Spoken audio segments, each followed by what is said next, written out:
వి gold trusted gold buyers తాకట్టులో ఉన్న బంగారాన్ని విడిపించి ఈ రోజు ఉన్న మార్కెట్ ధరకే కొనబడును. మరిన్ని వివరాలకు సంప్రదించండి 77107720. ఇన్ఫ్లుయెన్స్ చేయించుకున్నటువంటి వాళ్ళకి ఇందిరమ్మ ఇండ్లు వస్తున్నాయని చెప్పి ఈ ఇల్లు కూలగొట్టుకొని వాళ్ళ సామాన్ అంతా ఈ పశువుల కొట్టంలోనే ఇక్కడ పెట్టుకుంటున్నటువంటి పరిస్థితి.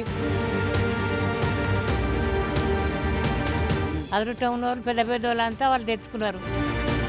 ఆడగొచ్చినప్పుడు ఇంటుంటాను, మాన కొట్టినప్పుడు ఎట్టకొట్టంలో ఇందిరమ్మ ఇల్లు కనిపెట్టినా ఏది లేదు, ఏమి ఇష్టలేరు, కూరగాయలు అమ్ముకొని బతుకుతాను. ప్రజల కోసము పనిచేయని ప్రభుత్వాలు ఎందుకు అన్నటువంటి కార్యకర్త అయి ఉండి లబ్ధిదారుని అయి ఉండి నాకు కూడా రాలేదు. లిస్ట్లో నా నేమ్ అయితే వచ్చింది సార్, మళ్ళీ ఎంక్వైరీకి ఇట్లా ఏం రాలేదు సార్. అడిగితే సరిగా రెస్పాండ్ కూడా ఎవరు ఇస్తలేరు సార్.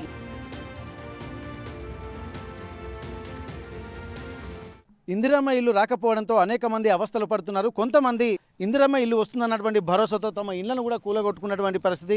ఇక్కడ గాలిలో మబ్బుల్ని చూసి చేతిలో ఉన్నటువంటి ముంతలోని నీళ్లు ఒలకబోసుకున్నట్టుంది కొంతమంది పరిస్థితి. ప్రస్తుతానికైతే ఇక్కడ చూస్తున్నాము, ఇక్కడ ప్రస్తుతం కడిపికొండ దగ్గర ఉన్నటువంటి రాంపేట దగ్గర మనం ఉన్నాము. ఇక్కడ వీళ్ళు ఇందిరమ్మ ఇల్లు గత ప్రభుత్వంలో వస్తుంది, కానీ ఈసారి కూడా తమకు ఇందిరమ్మ ఇల్లు వస్తుందన్నటువంటి భరోసాతోటి ఉన్న ఇల్లును కూడా కూలగొట్టుకొని వాళ్ళు రెడీగా ఉన్నారు. కానీ తీరా చూస్తే మాత్రం ఇందిరమ్మ ఇండ్లలో తమ పేరు లేకపోవడాన్ని కూడా చాలా తీవ్రంగా పరిగణిస్తున్నారు. ఎందుకంటే తనకు కొడుకులు కూడా లేరు, ఉన్న ఒక్కగానొక్క కూతురు ఇంట్లోనే సేద తీరేటువంటి పరిస్థితి. ప్రస్తుతానికైతే ఈ ఇల్లు కూలగొట్టుకొని వాళ్ళ సామాన్ అంతా ఈ పశువుల కొట్టంలోనే ఇక్కడ పెట్టుకుంటున్నటువంటి పరిస్థితి.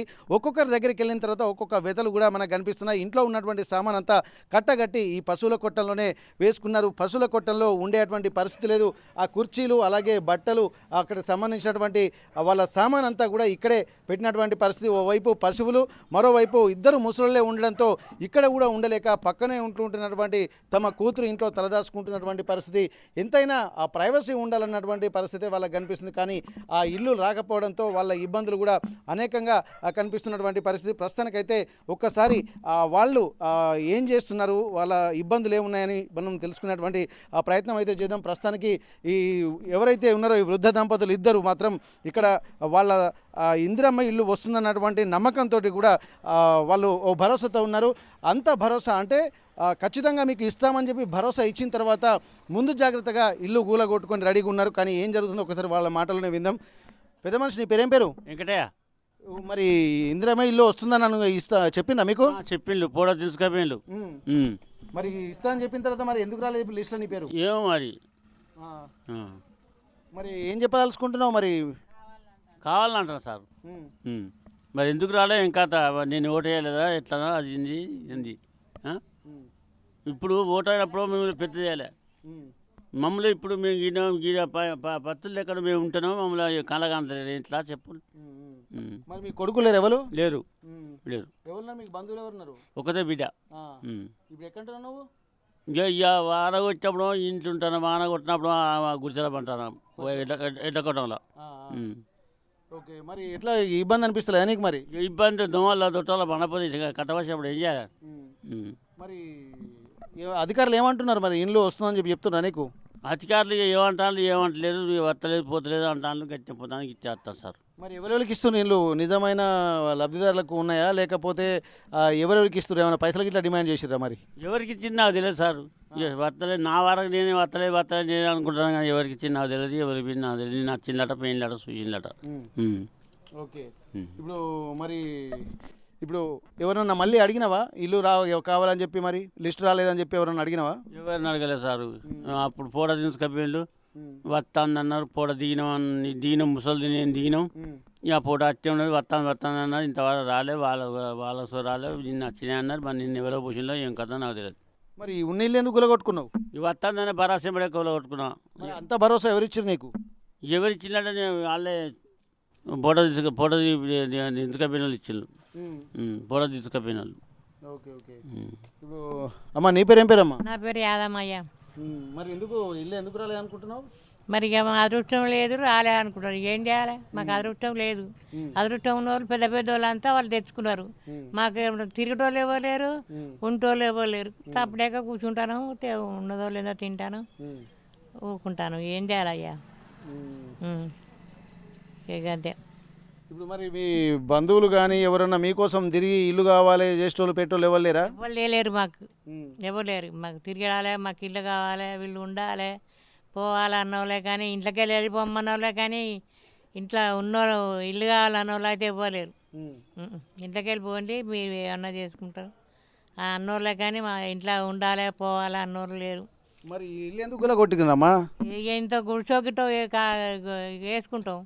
మరి ఇక ఇల్లు వెళ్ళిపోయినాక ఏం చేయాలి? వానకాలం వస్తా అంటే ఇంత అదే పర్రగిట్లా కప్పుకుంటాం. ఇప్పుడు ఏడుంటారా మరి మీరు? ఈ ఇళ్ళనే ఉంటాం. పశువుల కొట్టలో ఉంటారా? ఇక పసల కొట్లలోనే ఉంటాను. ఇక పొద్దాక వాన కొట్టినాడు అందులో, లేకపోతే వీళ్ళని బతిలాడితే గట్ల ఉండుతాను అందులో 12 గునిపిస్తాను. ఇది ఊంతురు పడుతుంది, అది పడుతుంది, ఇది పడుతుంది అని అందులో కూడా గునిపిస్తాను, తిడతాను.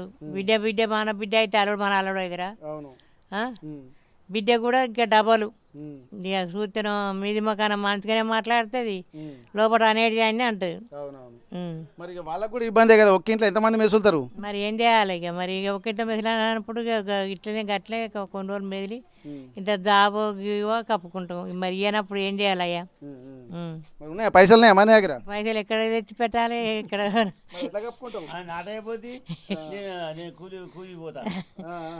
ఎట్లా కొనుక్కొని గీ కారాలు ఉన్నాయి, గియో గయ్య పెట్టుకొని తెచ్చుకొని వేసుకుంటాం. ఏం చేయాలి? ఇక్కడ వాళ్ళిద్దరూ చాలా వృద్ధాప్యంలో ఉన్నారు. వాళ్ళు బయటికి వెళ్ళాలన్నా కూడా ఇబ్బంది. ఇంట్లోకి వెళ్ళి బయటికి నడుచుకుంటూ రావాలంటే ఇప్పుడు మనం చూసాం విజువల్స్లో వాళ్ళు ఎంత నడవడానికి కూడా ఇబ్బంది పడుతున్నారు. ఈ అమ్మనేమో 2 కట్టెలు పట్టుకొని నడుస్తుంది, ఆ తాతనేమో మరో కట్టె పట్టుకొని నడుస్తున్నాడు. ఇక్కడ బయటికి వెళ్దామంటే కూడా వాళ్ళు ఎక్కడికి వెళ్ళలేని పరిస్థితి, ఎవరు రెఫరెన్స్ చేసే పరిస్థితి లేదు. బయటికి వెళ్ళి అడుగుదామన్నా అంత దూరం వెళ్ళలేని పరిస్థితి. అంటే ఇందిరమ్మ ఇళ్ళ లబ్ధిదారులో మీ పేరు ఉందని చెప్పడంతో ఆశతోటి ఉన్న ఇల్లు గూలగొట్టుకున్నారు. పక్కనే ఉన్నటువంటి పాకలో వాళ్ళ సామాను గిట్ల అంతా పెట్టుకొని అక్కడే ఉంటున్నటువంటి పరిస్థితి.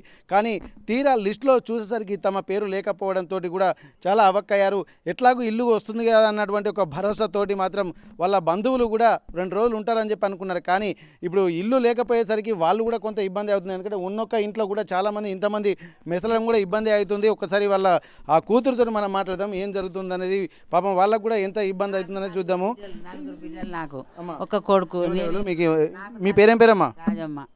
నేను ఆయనకు ఒక బిడ్డను, నాకు 4 బిడ్డలు, ఒక కొడుకు.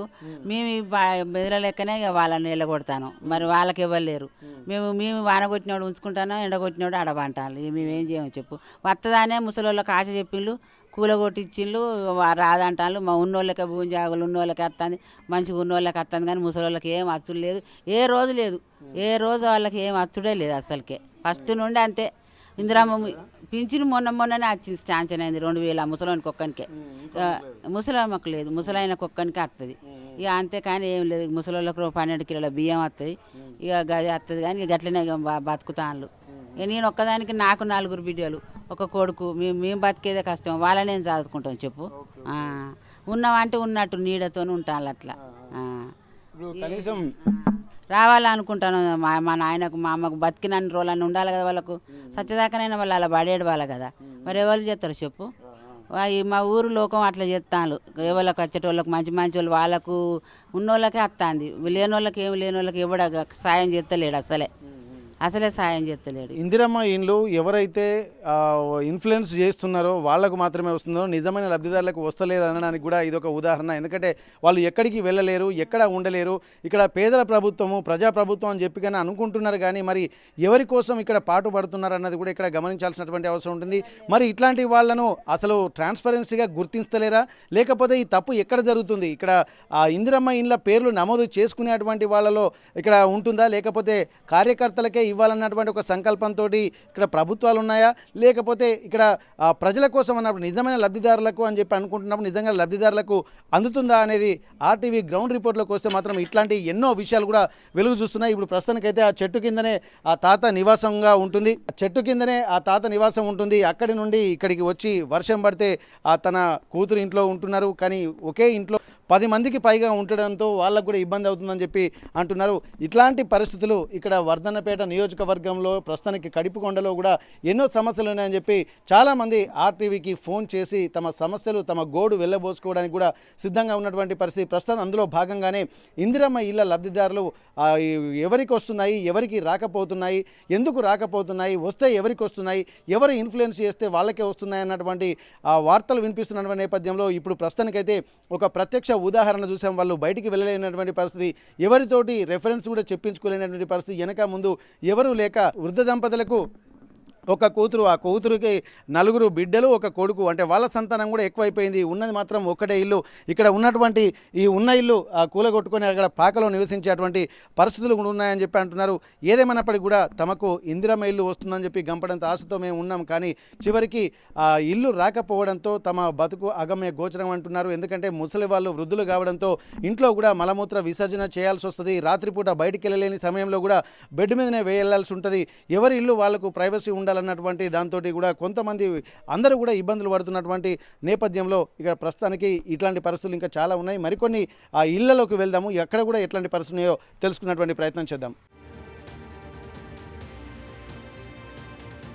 ఇందిరమ్మ ఇల్లు ఎవరికి వస్తున్నాయన్నటువంటి విషయాన్ని చూస్తే అనేక ప్రశ్నలు తలెత్తుతున్నాయి. అసలు ఉన్నటువంటి వాళ్ళకే, ఇన్ఫ్లుయెన్స్ చేయించుకున్నటువంటి వాళ్ళకే ఇందిరమ్మ ఇల్లు వస్తున్నాయని చెప్పి అందరూ ఆరోపిస్తున్నటువంటి నేపథ్యంలో ఆర్టీవీ ఎక్స్క్లూజివ్గా గ్రౌండ్ రిపోర్ట్ చేయడానికి వచ్చినటువంటి నేపథ్యంలో కూడా ఇక్కడ వర్ధనపేట నియోజకవర్గం కడిపికొండ దగ్గర కూడా కొంతమంది లబ్ధిదారులుగా మేము ఉన్నప్పటికీ కూడా కానీ మమ్మల్ని ఇందిరమ్మ ఇళ్లలో చోటు దక్కకపోవడంతో అనేక ఇబ్బందులు పడుతున్నాము. వాళ్ళ కుటుంబ నేపథ్యము ఏందనేది ఒకసారి తెలుసుకుందాము. ఎట్లాంటి పరిస్థితులు, వాళ్ళు ఎప్పటి నుంచి ఇక్కడ ఉంటున్నారు అన్న విషయాన్ని తెలుసుకునేటువంటి ప్రయత్నం చేద్దాం. మీ పేరేం పేరమ్మా? నా పేరు సారక్క. మా ఇప్పుడు 30 సంవత్సరాలు అయితే అన్ని కిరాయికుండా బట్టి ఏం లేదు, ఇక్కడే ఉంటాం, ఇదే ఊళ్ళో ఉంటాం.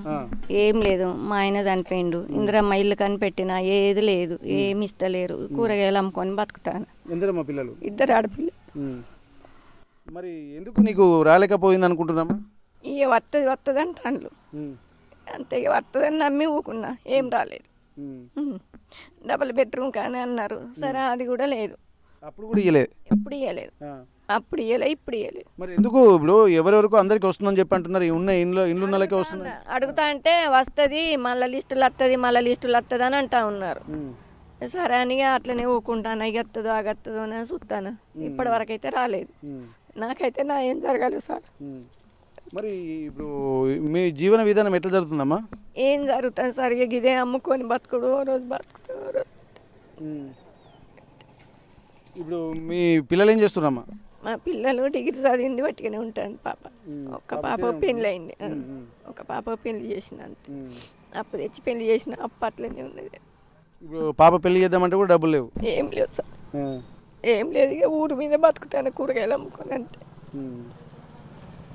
ఇక్కడ నిజంగా ఒంటరి మహిళలే జీవితంగా కాలం గడుపుతున్నప్పుడు ప్రభుత్వాలు కానీ, చుట్టుపక్కల ఉన్నటువంటి వాళ్ళు కానీ, బంధువులు కానీ భరోసాగా నిలబడాలి. కానీ ఆ తల్లికి ఏ ఒక్కరు కూడా అందుబాటులో లేకపోవడము, పేదలకు అలాగే అర్హులైన వాళ్ళకి అండగా నిలబడతామని చెప్పి ప్రభుత్వాలు చెప్తున్నాయి. గత ప్రభుత్వంలో కూడా కనీసం డబుల్ బెడ్రూమ్ అన్నటువంటి ఊసే లేకుండా అని చెప్పి అంటున్నారు. ఇక్కడ ఇప్పుడు ఈ ప్రభుత్వం వచ్చిన తర్వాత కూడా పేదల కోసము, పేదల ప్రభుత్వం, ప్రజాప్రభుత్వం చెప్పుకున్న తర్వాత కూడా ఒంటరి మహిళ, భర్త లేడు, 2 ఆడపిల్లలు, ఒకరి అప్పులు చేసి ఒక బిడ్డ పెళ్లి చేసింది, ఇంకో బిడ్డ డిగ్రీ చదివి ఉద్యోగం చేయలేక, ఉద్యోగం రాలేక ఇంటి దగ్గరే ఉంటుంది. కానీ ఆ ఏడుపు చూస్తుంటే కూడా ఒక్కరికైనా కనికరం కలుగుతలేదు అన్నటువంటి ఆ పరిస్థితులు అయితే కనిపిస్తున్నాయి. కానీ ఒక్కరంటే ఒక్కరు కూడా స్పందించినటువంటి పరిస్థితి లేదు. ఎవరైతే ఇన్ఫ్లుయెన్స్ చేయిస్తున్నారో వాళ్లకు మాత్రమే లబ్ధిదారులు వస్తున్నారు. కానీ ఇక్కడ అడిగేటువంటి వాళ్ళు ఎవరు లేరు, వాళ్ళకు మద్దతు ఇచ్చేటువంటి వాళ్ళు ఎవరు లేరు. కనీసం ఊరి మీద బతుకుదామన్నా కానీ భరోసా లేకుండా కూరగాయలు అమ్ముకొని బతకాల్సినటువంటి పరిస్థితి తలెత్తిందని చెప్పి ఇక్కడ వాళ్ళు నిజంగా వాళ్ళు ఏడ్చుకుంటూ మాట్లాడుతున్నారు. ఇక్కడ ఇది పరిస్థితి. గ్రౌండ్ లెవెల్కి వెళ్ళిన తర్వాత అసలు ప్రభుత్వాలు ఏ విధంగా పనిచేస్తున్నాయి, ఎవరి కోసం పనిచేస్తున్నాయి, ఎవరికి లబ్ధి చేకూర్చడం కోసం ఈ పథకాలు ప్రవేశపెడుతున్నారన్నది కూడా ఇక్కడ ప్రశ్నార్థకంగా మారుతున్నది. నిజమైన లబ్ధిదారులకు వాళ్ళు అడిగితే మాత్రం వచ్చే లిస్టులో వస్తుంది, నిరంతర ప్రక్రియ అని చెప్పి అనుకుంటున్నారు. కానీ ఆల్రెడీ ఇక్కడ ఆర్టీవీ గ్రౌండ్ రిపోర్ట్లో కూడా చాలా విషయాలు వెలుగు చూస్తున్నాయి. కోట్ల రూపాయలు ఉన్నటువంటి వాళ్ళకి, భూములు ఉన్నటువంటి వాళ్ళకి, అన్నీ ఉన్నటువంటి వాళ్ళకి మాత్రం డబుల్ బెడ్ ఇళ్ళ రూముల్లో ప్రథమ ప్రాధాన్యత ఇచ్చుకుంటున్నటువంటి వస్తున్నటువంటి పరిస్థితి.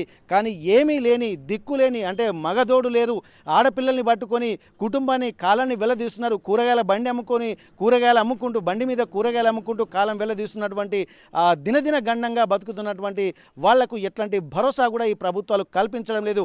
గత ప్రభుత్వమైనా ఈ ప్రభుత్వమైనా వాళ్ళకు ఒక భరోసా కల్పించినటువంటి పరిస్థితులు లేకపోవడంతో కన్నీరు మున్నీరుగా విలపిస్తున్నారు. దిక్కులేని చోట మేము బతకాల్సి వస్తుంది, 30 ఏళ్ల నుంచి ఇక్కడే ఉంటున్నామన్నటువంటి ఒక ఆందోళన, ఆవేదన వారి మాటల్లో వినిపిస్తుంటే చాలా హృదయ విదారకమైనటువంటి సంఘటన. మరి ఈ ప్రభుత్వాలు ఇక్కడ ఉన్నటువంటి ఎమ్మెల్యే గారు కానీ, ఇక్కడ ఉన్నటువంటి స్థానిక లీడర్లు కానీ, కార్పొరేటర్లు కానీ ఎవరి కోసం పనిచేస్తున్నారు అన్నటువంటి ఆలోచనలు కూడా చేయాలి. ఎవరికన్నా మీరు కార్పొరేటర్కి ఏమైనా చెప్పినామా మీరు? ఎవరికి ఏం చెప్పాలి, చెప్తే వస్తాయి మీకు ఇండ్లు వస్తాయి, మీకు ఏం లేదు కదా వస్తాయి అని అంటారు, కానీ ఇప్పటి వరకు ఏం రాలేదు సార్, ఏం లేదు. ఇక మేము ఆడేడు ఉంటా అంటే వీళ్ళు ఇక అక్కడ ఎందుకు ఉండాలి, ఆడపిల్లని పట్టుకొని మా రూములు ఉండాలని ఏదో వాళ్ళు సాయం చేసింది, అట్లా ఉంటా. ఇప్పుడు వీళ్ళు మీకు బంధువులు అవుతారా ఏమన్నా? లేదు, వేరే వాళ్ళే సార్, బంధువులు ఎవ్వరు లేరు మాకు. మా ఆయన ఒక్కడే ఎప్పుడో వెళ్ళి వచ్చాడు, ఆయన తాగి చనిపోయిండు. ఇక మాకు నేను ఇప్పుడు 4 సంవత్సరాలు అయితే నేను చనిపోయి కూడా నాకు నేనే కష్టం చేసుకొని పిల్లలు అప్పు చేసి పెద్ద పెళ్లి చేసిన అప్పుల బాగా టైట్ చేస్తాను. చాలా ఇబ్బందిగా ఉంది సార్, నాకు ఒకటి న్యాయం జరగాలి అంతే. ఇప్పుడు రూమ్ రెంట్ ఎంత కడుతున్నావు అమ్మా? రూమ్ రెంట్ బయట ఉన్నది కిరాయి, కానీ వాళ్ళు ఎక్కువ తీసుకుంటారు. నేను ఇచ్చినంత ఏదో ఇక మనకు దోసినంత ఓనేలు ఏదో ఇక సర్దుకపోతాను, ఎవరు లేరు తోడు లేరు కదా అని అంతే, ఏం లేదు సార్. ఇప్పుడు అండగా నిలబడతామని చెప్తున్నారు. మరి ఎవరికి అండగా నిలబడుతున్నారు, ఎవరి కోసం, దేనికోసం ఈ ప్రభుత్వాలు పనిచేస్తున్నాయనేది కూడా ప్రశ్నార్థకంగా మారుతుంది. ఇంత కన్నీరు పెట్టేటువంటి వ్యవస్థ దేనికోసం? ఇది మంచిదా చెడుకా? మరి ఊళ్ళలో ఉన్నటువంటి వాళ్ళు సాటి మనుషులు కూడా పక్క నుండి కొంత ఆశ్రయం ఇస్తున్నారు, కానీ ఇక్కడ నిజమైనటువంటి పథకాలు ఎవరికి వర్తిస్తున్నాయనేది కూడా ప్రభుత్వాలు, ఇక్కడ ఉన్నటువంటి స్థానిక కార్పొరేటర్ కానీ, స్థానిక ఎమ్మెల్యే కానీ, గ్రామ పంచాయతీలో ఉన్నటువంటి అధికారులు కానీ, ఇందిరమ్మ ఇండ్ల నమోదు చేసుకునేటువంటి కార్యకర్తలు కానీ ఎవరైతే ఉన్నారో వాళ్ళు అంతరాత్మ మీద చేయి వేసుకొని, వాళ్ళ గుండెల మీద చేయి వేసుకొని నిజంగా ఎవరి కోసం మనం పనిచేస్తున్నాం అన్నటువంటి ఒక ఆలోచనలు చేయాల్సినటువంటి అవసరం ఉంటుంది. లేకపోతే ఇట్లాంటి వాళ్ళ ఇబ్బందులు పడుతున్నారు, ఇంత వీళ్ళ ఏడుపు ఎవరికి తలుగుతుందన్నది కూడా వీళ్ళు ఖచ్చితంగా ప్రశ్నించుకోవాల్సినటువంటి అవసరం అయితే కనిపిస్తుంది.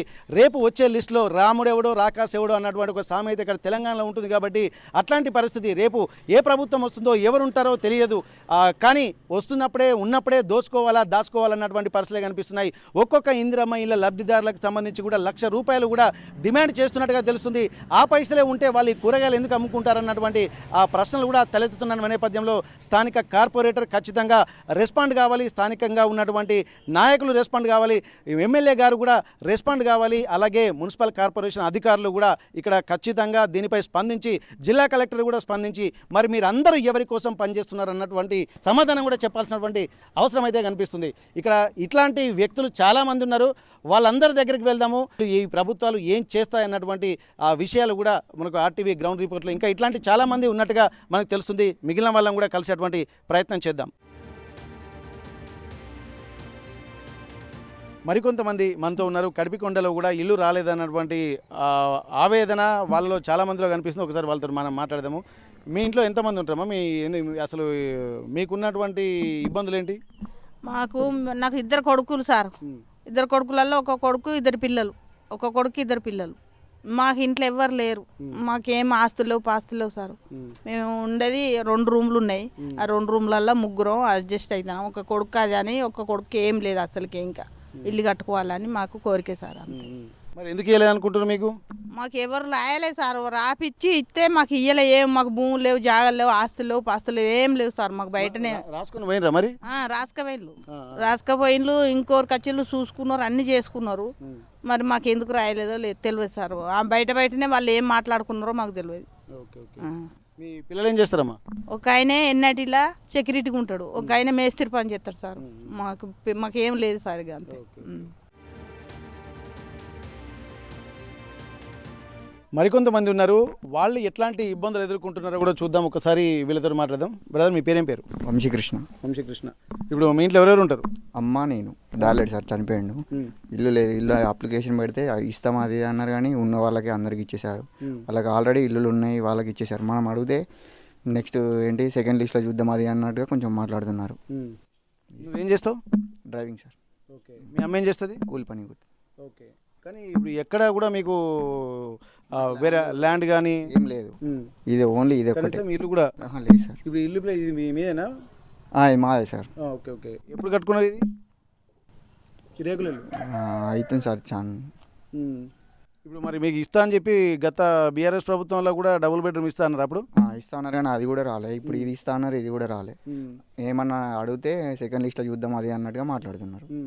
ఎందుకు సెకండ్ లిస్ట్? మరి ఉన్నోళ్ళకి ఇచ్చుకుంటూ లేనోళ్ళకి ఎందుకు ఇట్లా ఆపుతున్నారు అనుకుంటున్నారు మీరు? అన్నోళ్ళకి ఇచ్చేసారు సార్. చెప్తున్నా సార్, మనకు ఫస్ట్ ప్రిఫరెన్స్ ఇవ్వలే, వాళ్ళ కార్యకర్తలకు ఇచ్చేసారు. మనం అడిగితే ఏమన్నా అంటే సెకండ్ లిస్ట్లో అది అన్నట్టుగా చూద్దాం అన్నట్టుగా మాట్లాడుతున్నారు. Okay okay. ఇక్కడ ఒకసారి మనం లోపలికి వెళ్ళి చూద్దాం. వీళ్ళకి ఏం లేదు, దాదాపు ఏంటంటే ఉన్న ఇల్లు కూడా చాలా ఇబ్బందికరంగానే ఉన్నది. వర్షం వస్తే ఖచ్చితంగా ఇక్కడ ఉరవాల్సిందే రేకుల షెడ్డు. అలాగే ఎండ వచ్చినా కానీ ఈ రేకుల షెడ్డుకు వేడికి మాత్రం ఇక్కడ ఉడికిపోవాల్సినటువంటి పరిస్థితి. ఇట్లాంటి వాళ్ళు ఎంతోమంది ఉన్నారు. కానీ ఇక్కడ ప్రభుత్వాలు కూడా కొంత ట్రాన్స్పరెన్సీగా ఉండాల్సినటువంటి అవసరం అయితే కనిపిస్తుంది. ఇక్కడ లబ్ధిదారుని ఫస్ట్ గుర్తించాలి. కొంతమందిలో కాకుండా కొంతమందికైనా సరే నిజమైన లబ్ధిదారులను గుర్తించాల్సింది. పార్టీల కోసం కార్యకర్తల కోసం పనిచేస్తే చేయలేము, ఎందుకంటే కష్టపడేటువంటి వాళ్ళకి ఇవ్వచ్చు. కానీ ఇక్కడ కొంత ముందు లిస్టులో మాత్రం నిజమైన లబ్ధిదారులకు ఇస్తే ఇక్కడ కొంత భరోసా ఉంటుంది. ప్రభుత్వాలు ఎవరి కోసం పనిచేస్తాయి అన్నటువంటి ఆలోచనలు కూడా సామాన్య జనానికి కూడా వస్తాయి. అది వాళ్ళకే అడ్వాంటేజ్ అన్నటువంటి విషయాన్ని కూడా గమనించాలని చెప్పి స్థానికంగా ఉన్నటువంటి వాళ్ళు చెప్తున్నటువంటి పరిస్థితి. ఏదేమైనప్పటికీ కూడా ఇక్కడ లబ్ధిదారులకు ఇల్లు కేటాయించకుండా ఉన్నటువంటి వాళ్లకు, భూములు ఉన్నటువంటి వాళ్లకు, వెనక భరోసా ఉన్నటువంటి వాళ్లకు కేటాయిస్తున్నారు. కానీ ఇక్కడ దిక్కు దివానా లేదు. వాళ్ళకి వెనక ముందు లేనివటువంటి వాళ్లకు కూడా కేటాయిస్తే బాగుంటుందని చెప్పి అన్నారు. ఇక్కడ మనం చూసాము, ఇక్కడ ఇద్దరు వృద్ధులను చూసాము, వాళ్ళకు కొడుకులు లేరు, కనీసం ఉన్న కూతురు ఇంట్లో ఉండేటువంటి పరిస్థితి లేదు, పశువుల కొట్టంలో ఉంటున్నారు.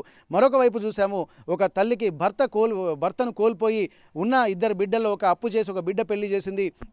ఉన్న బిడ్డ డిగ్రీ చదివి ఏం పని చేయలేక, ఉద్యోగం లేక ఇంటి దగ్గరే ఉంటుంది. ఆ బిడ్డ పెళ్లి ఎలా చేయాలని దాదాపు 30 ఏళ్ల నుంచి కూడా ఇదే గ్రామంలో ఉంటున్నప్పటికీ కూడా కనీసం ఒక్కరు కూడా పట్టించుకున్నటువంటి పరిస్థితి లేదు. ఆ తల్లి కన్నీరు మున్నీరు అవుతుంది. ఇప్పటి వరకు బిడ్డ భరోసా, బిడ్డకు పెళ్లి చేయలేక, ఆ కుటుంబాన్ని నెట్టలేక అనేక ఇబ్బందులు పడుతున్నది. ఇక్కడ ఈ ఇంటికి వచ్చి చూసినట్టయితే తను ప్రస్తుతానికైతే యువకుడిగా ఉన్నాడు, కానీ తను కూడా క్యాబ్ డ్రైవర్గా పని చేసుకుంటున్నాడు. తల్లి కూలికి పోతుంది. ఇల్లు చూస్తేనేమో ఇలా రేకుల షెడ్లో ఉంటున్నటువంటి పరిస్థితి. మరి ఎవరి కోసం ప్రభుత్వాలు పనిచేస్తున్నాయని చూడాలి. ఇప్పటికైనా ప్రభుత్వాలు తక్షణమే స్పందించి ట్రాన్స్పరెన్సీ మెయింటైన్ చేసి జిల్లా కలెక్టర్లు కూడా ఇట్లాంటి వ్యక్తులను నిజంగా వాళ్ళు ఎవరి కోసం పనిచేస్తున్నారన్నది కూడా ఒక అబ్జర్వ్ చేయాల్సినటువంటి అవసరం ఉంటుంది. స్థానిక కార్పొరేటర్లు కూడా ఏ పార్టీ అయినప్పటికీ కూడా నిజమైన లబ్ధిదారులకు అవసరం అనుకుంటే ఆ ప్రభుత్వం మారినా కానీ వాళ్ళకు రిక్వెస్ట్ చేసైనా ఇట్లాంటి వాళ్ళకి ఇప్పిస్తే కూడా వాళ్ళ బాధలలో కొంతనైనా పంచుకునేటువంటి అవకాశం అయితే కనిపిస్తుంది. ప్రజల కోసము పనిచేయని ప్రభుత్వాలు ఎందుకు అన్నటువంటి ప్రశ్న ఇట్లాంటి సందర్భాలు చూస్తేనే మనకు కనిపిస్తున్నటువంటి పరిస్థితి కనిపిస్తుంది. ఇందిరమ్మ ఇళ్లలో అవకతవకలు జరుగుతున్నాయని చెప్పి ఎప్పటికప్పుడు ప్రతి నియోజకవర్గంలో ఏదో ఒక కంప్లైంట్ వస్తుంది. ఆర్టీవీ కూడా అనేక మంది ఫోన్లు చేస్తున్న నేపథ్యంలో ప్రస్తుతానికి వర్ధనపేట నియోజకవర్గంలోని ఇక్కడ కడిపికొండ దగ్గర ఉన్నాము. ఒకసారి లబ్ధిదారులుగా మేము అర్హత ఉన్నప్పటికీ కూడా మాకు రాలేకపోవడంపై కూడా తీవ్రంగా స్పందిస్తున్నటువంటి పరిస్థితి. మీ పేరేం పేరండి? బుజ్జ భిక్షపతి. మాకు ఆల్రెడీ డిక్లేర్ అయింది, ఇస్తామని చెప్పి ఇల్లు కూడా కూలగొట్టుకొని ఉన్నాం. ఈ ప్లేస్ కూడా ఓపెన్ చేసి పెట్టమన్నారు, పెట్టినాం. మొన్న లిస్ట్లో ఇచ్చిందంటే వచ్చింది అన్నారు. ఇప్పుడు మొన్న అడిగితే మీ తర్వాత వస్తుంది అని చెప్తారు. మేము ఇప్పుడు కిరాయి ఉంటాను, బయట 2000 3000 పెట్టి కిరాయి ఉంటాను అని చెప్పి ఎంత అడిగినా కూడా ఇస్తాం అంటారు. ఓకే. ఇప్పుడు మరి మీకు రాలేకపోవడానికి, ముందు ఇస్తా అని చెప్పి ఇవ్వకపోవడానికి కారణం ఏమన్నా అన్వేషిస్తున్నారా మీరు? కారణం అంటే ఇక వాళ్ళు ఇక్కడ ఊళ్ళో ఉన్నోళ్ళు పెద్ద మనుషులు, వాళ్ళు ఇక అడగాలి, చెప్పాలి. మాకేం తెలియదు, మేము ఎవరిని అడగలే. వచ్చి ఎంక్వైరీ చేసుకొని పోయిల్లు, ఇల్లు కన్ఫామ్ అని చెప్పిళ్ళు. మాకేం లేదు, కిరాయి ఉంటానని కూడా చెప్పినాం. సరే అన్నారు. అన్నీ రాసుకొని పోయిల్లు, కిరాయి ఇల్లు చూపెట్టినాం. అన్నీ పోయినాయి. అన్నీ అయిపోయినాక ఇప్పుడు మొన్న లిస్ట్ వచ్చింది. మరి పేరు ఎందుకు లేదంటే మీకు తర్వాత ఇస్తాం అది అని చెప్పిళ్ళు. ఇక మేము కూడా సరే అని ఏమనుకున్నాం, సపోర్ట్గా ఉన్నాం. Okay okay. ఇప్పుడు మరి అంటే నిజమైన లబ్ధిదారులకు అన్నీ వచ్చినాయి అనుకుంటున్నారా, లేకపోతే ఉన్నోళ్ళకే ఇచ్చినారు అనుకుంటున్నారా? ఇప్పుడు మరి మాకు ఇప్పుడు చాలామంది ఫోన్ చేశారు, మాకు కూడా ఆర్టీవీ నుంచి మీ ఊరు నుంచే చాలామంది ఫోన్ చేసి కూడా అసలు ఒక్కొక్కరికి 4 ఎకరాలు భూములు ఉన్నటువంటి వాళ్ళు ఒక్కొక్క ఎకరం 2.5 కోట్లకు పైన వలుగుతుంది, అట్లాంటి వాళ్ళకు కూడా ఇల్లు ఇచ్చాను అని చెప్పి అంటారు. నిజమేనా అది? ప్రజెంట్ అయితే ఉన్నోళ్ళకే ఇచ్చిళ్ళు, ఒకరో ఇద్దరో లేనోళ్ళకి ఇచ్చిళ్ళు, మిగతా అందరికైతే ఉన్నోళ్ళకే ఇచ్చిళ్ళు. ఓకే, ఈ ఊళ్ళో ఎన్ని ఇండ్లు వచ్చినాయి? మొత్తం 8 వచ్చినాయి. 8. అవును. ఓకే, 8 ఇట్లా ఒక 2-3 లేనోళ్ళు ఉన్నారు, మిగతా అందరికి ఉన్నోళ్ళకే ఇచ్చిళ్ళు. Okay okay.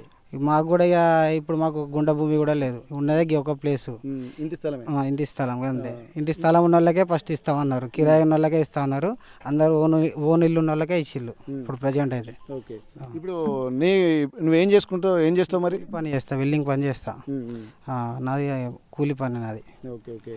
ఇక్కడ యువత కూడా ఉపాధి లేక గ్రామాలలో కూడా ఏదో ఒక పని చేసుకుంటున్నటువంటి పరిస్థితి, కానీ అట్లాంటి వాళ్ళు కూడా ఆ ఊళ్ళల్లో ఉండి ఆత్మాభిమానంతో పని చేసుకుంటున్నారు, బయటికి వెళ్ళలేక. ఎందుకంటే తల్లిదండ్రులు ఉంటారు, వాళ్ళని కూడా పోషించుకోవాల్సినటువంటి అవసరం ఉంటుంది కాబట్టి ఆ బాధ్యతను ఆ రెస్పాన్స్ భుజాన్ని ఎత్తుకొని ఇక్కడ వీళ్ళు ఇంటి దగ్గరే వండుకుంటూ వాళ్ళ తల్లిదండ్రులకు చేదోడు వాదోడుగా ఉంటున్నారు. కానీ నిలువ నీడలేక కూడా అనేక ఇబ్బందులు పడుతున్నటువంటి పరిస్థితి. ఇక్కడ ప్రభుత్వం కూడా ప్రతిష్టాత్మకంగా ఇందిరమ్మ ఇల్లు ఇస్తామని చెప్పి అయినప్పటికీ కూడా ఉన్నటువంటి వాళ్ళకే ఇస్తున్నారు, ఎకరాల భూములు ఉన్నటువంటి వాళ్ళకే ఇస్తున్నారు, ఏమి లేనటువంటి తమల్ని మాత్రం ఎందుకు విస్మరిస్తున్నారు అన్నటువంటి ప్రశ్న ఇక్కడ యువతలో కూడా మేల్కొంటుంది. ఇట్లాంటి ఆలోచనలు ఉన్నప్పుడే ఒక రకమైనటువంటి భరోసా ప్రభుత్వాలు కల్పించాలి, కానీ ఆ భరోసా లేకపోవడం కూడా వారు తీవ్ర ఆవేదన వ్యక్తం చేస్తున్నటువంటి పరిస్థితి. మీరేం చేస్తారు బ్రదర్? నా పేరు రఘు, నేను హాస్పిటల్లో సూపర్వైజర్ చేస్తాను. మాది ఇది రాంపేట గ్రామం, కాజ్పేట మండలం, 47 డివిజన్. అసలు ప్రభుత్వ పథకాలు అంటే ఏంది? పేదవారికి అందాలి, అది మెయిన్. మాకు ఎలాంటి వ్యవసాయ భూములు లేవు, ఏం లేవు, ఖాళీ ఇల్లు జాగా తప్ప. మళ్ళీ నేను కాంగ్రెస్ కార్యకర్తలు మెయిన్ అని చెప్పారు. కార్యకర్త అయి ఉండి లబ్ధిదారుని అయి ఉండి నాకు కూడా రాలేదు. అలా ఉంది ఇక్కడ పరిస్థితి. ఇప్పుడు మరి ఎవరికి ఇచ్చారు? ఇప్పుడు కొంతమంది ఉన్నోళ్ళకే ఇచ్చారని చెప్పి అంటున్నారు, మరి వాళ్ళ పేర్లు ఎందుకు ఇచ్చారనుకోవచ్చు? మరి ఏమైనా ఇన్ఫ్లుయెన్స్ చేయించినటువంటి వాళ్ళకే ఇస్తున్నారా? వాస్తవానికి అసలు ఫస్ట్ నుండి మాకు ఎంక్వైరీ రాలేదు. మేము ఫస్ట్ అంటే అందరం కలిసి ఉండేది, తర్వాత నేను రెంట్కి వచ్చేసాను. మా ఇంటి దగ్గరికి ఎంక్వైరీ రాలేదు, ఎవరు ఎన్నిసార్లు ఎవరిని అడిగినా వాళ్ళే వస్తారని చెప్పడం తప్ప ఎప్పుడు ఎలాంటి కరెక్ట్ రీజన్ చెప్పడం లేదు. పోనీ ఇప్పుడు లిస్ట్ వచ్చినప్పుడు మళ్ళీ ఎందుకు రాలేదంటే సెకండ్ లిస్ట్ అని చెప్తున్నారు. అసలు ఏం లేని వాళ్ళకి కార్యకర్త ముఖ్యం అన్నప్పుడు కనీసం కార్యకర్తగా ఇవ్వాలి కదా, అది కూడా లేదు. మరి ఇలా చేస్తే మరి ఎలా ఉంటుంది? అదే ఇక్కడ ఇప్పుడు మీరు చెప్పండి, ఇప్పుడు మీకు ఎందుకు రాలేదు అనుకుంటున్నారు, ఉన్నటువంటి వాళ్ళకి ఎందుకు ఇచ్చారనుకుంటారు? దీంట్లో ఆంతర్యం ఏంటి, దీని మర్మం ఏంది అసలు? ఇక్కడ కమిటీ మెంబర్స్ అసలు ఒకరిని పిలిచి మరి వీళ్ళకి ఇస్తున్నామని చెప్పేసి ముందు ఎప్పుడు చెప్పలేదు, మాట్లాడలేదు. అది చెప్తే మేము అక్కడే అడగేవాళ్ళం, అరే మాకు లేదు కదా, ఫస్ట్ మాకు ఇవ్వండి తర్వాత వాళ్ళకి ఇవ్వండి అడుగుతాం. లిస్ట్ వచ్చి ముగ్గులు వచ్చేటప్పుడు తెలుస్తుంది మాకు. అంతవరకు ఎలాంటి బయట చెప్పడం కానీ ఇలాంటివి కానీ జరగడం లేదు, అంతర్యంగా నడుస్తుంది. వాళ్ళే చెప్తున్నారు. నిన్న మున్సిపల్ కమిషన్ దగ్గరికి వెళ్తే మీ కమిటీ మెంబర్స్ ఏవో లిస్ట్ ఇచ్చారు, వాళ్ళే ఇస్తున్నా అంటే లబ్ధిదారులు మేము ఉన్నాక వాళ్ళే ఎట్లా ఇస్తారంటే అది మీరు ఎమ్మెల్యే గారితో మీ కమిటీ మెంబర్తో మాట్లాడుకుని అంటున్నారు. ఆ కమిటీ మెంబర్సే మాతో చర్చించట్లేదు, ఎవరు చెప్తాము? అంటే ఇప్పుడు వాళ్ళు చేసిందే ఫైనల్, నిజమైన లబ్ధిదారులని లేదు. ఇప్పుడు ఎవరు చేస్తే వాళ్ళదే ఫైనల్ వాళ్ళదే ఫైనల్. అడిగితే సెకండ్ లిస్ట్ వస్తాను గ్యారెంటీ ఉందా? అది లేదు. సెకండ్ లిస్ట్ సరే, సెకండ్ లిస్ట్ అది సెకండ్ వాళ్ళు చూసుకోవాలి, ఫస్ట్ లబ్ధిదారునికి ఇవ్వాలి కదా, అది ఇవ్వలేదు. మాకు లేదనే విషయం ప్రతి ఒక్కరికి ఈ ఊళ్ళో అందరికీ తెలుసు, మా కార్యకర్తలు తెలుసు, కాంగ్రెస్ కార్యకర్తలు తెలుసు, అందరూ తెలుసు. ఇందిరమ్మ కమిటీ మెంబర్స్ కూడా తెలుసు ఇతనికి ఎలాంటిది లేదు, ఖచ్చితంగా ఇల్లు ఇవ్వాల్సింది, ఆయన ఇవ్వలేదు. అంత మూర్ఖత్వం ఉంది ఇక్కడ. ఓకే, అంటే మరి ప్రభుత్వం ఎవరి కోసం పనిచేస్తుంది అనుకుంటున్నారు మీరు? కార్యకర్తగా పనిచేసినప్పుడు ఇంకెవరి కోసం పనిచేస్తుంది? కార్యకర్త ముఖ్యమన్నారు, కార్యకర్తకి ఇవ్వలేదు, లబ్ధిదారికి ఇవ్వలేదు, ఇంకెవరి కోసం పనిచేస్తుంది? వాళ్ళు అంతర్గతంగా వాళ్ళు చేసుకోవడం తప్ప ఏం లేదు. ఓకే, అంటే ఇప్పుడు మీ పరిస్థితి బ్రదర్? సార్ నా పేరు రంజన్ కుమార్ సార్, నేను హైదరాబాద్లో చిన్న వర్క్ చేసుకుంటాను. లిస్ట్లో నా నేమ్ అయితే వచ్చింది సార్, మళ్ళీ ఎంక్వైరీకి ఇట్లా ఏం రాలేదు సార్. అడిగితే సరిగా రెస్పాండ్ కూడా ఎవరు ఇస్తలేరు సార్, మెయిన్ ఇష్యూ అది. ఇక్కడ ఎవరు ఉంటారు మీరు? ఇక్కడ మా అమ్మాయి నేనే సార్, డాడీ లేరు, డాడీ చనిపోయారు.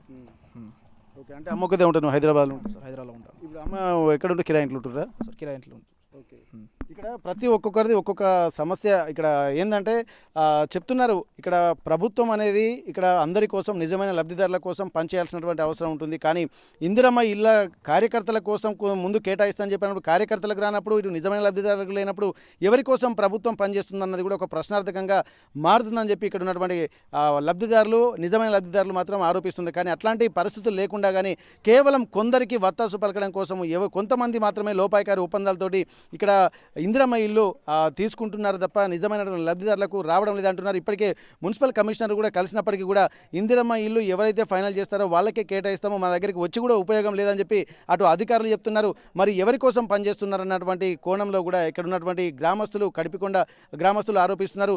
దీనిపై కూడా ఖచ్చితంగా ఎమ్మెల్యే గారు, అలాగే స్థానిక కార్పొరేటర్లు గారు, అలాగే కలెక్టర్ గారు వీరందరూ స్పందించి ఖచ్చితంగా నిజమైన లబ్ధిదారులను గుర్తిస్తే బాగుంటుందన్నటువంటి ఒక విజ్ఞప్తి మాత్రం ఇక్కడ ఉన్నటువంటి గ్రామస్తులు చెప్తున్నటువంటి పరిస్థితి.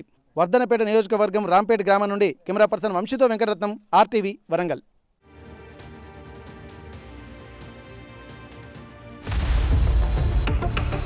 ఇండియా పాకిస్తాన్ తాజా అప్డేట్స్ కోసం డౌన్లోడ్ చేసుకోండి RTV లైవ్ యాప్.